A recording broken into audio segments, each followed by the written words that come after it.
It was supposed to be the happiest and perfect day of Amelia's life. The kind of day you imagine when you think of a wedding. Clear skies, sunlight warming the garden, flowers blooming everywhere. The chairs were lined up neatly, all facing a beautiful arch decorated with white roses and flowing fabric. Music played as everyone waited for the ceremony to begin. Amelia stood at the altar in her beautiful white wedding dress, hands slightly shaking, not from fear, but from excitement. She smiled, looking toward the entrance, waiting for her groom. He was late. At first, everyone thought maybe he was stuck in traffic or got held up. Her friend Julia leaned over and whispered something like, "Don't worry, he'll be here." She nodded, still smiling, still hoping. 10 minutes passed, then 20. Still no sign of him. People started whispering. Her best friend Julia, standing beside her with a bouquet, looked nervous. Julia tried to keep the mood light. "You look like a fairy tale," she said. "Well, maybe one who's about to throw up a little, but still gorgeous." Amelia forced a smile. I didn't sleep much. I kept dreaming he couldn't find his tie. That's normal. Everyone panics on their wedding day. Julia replied. The minister glanced at his watch. 30 minutes, nothing. Someone tried calling him, but he didn't answer. Amelia's smile started to fade. Her stomach turned. A strange quiet fell over the garden as the truth started to sink in. He wasn't coming. She kept staring at the door,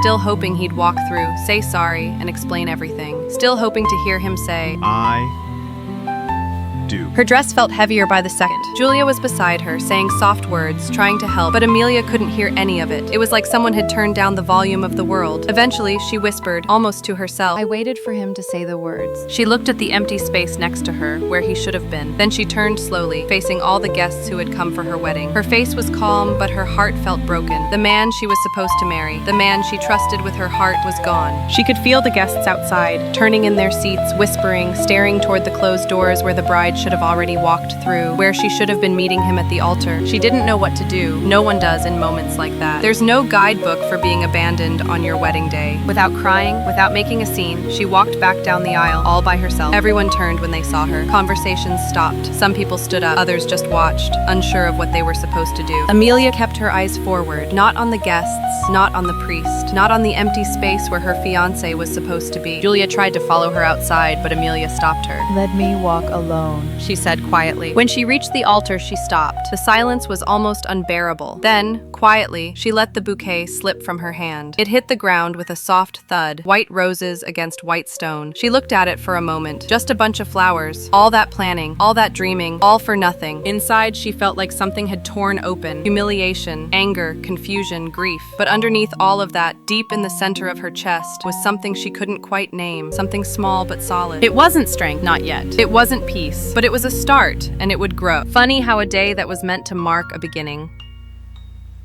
turned out to be the end of everything she thought she knew.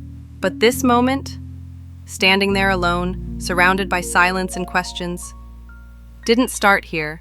It began with a spilled cup of coffee, a nervous laugh, a charming smile that felt safe.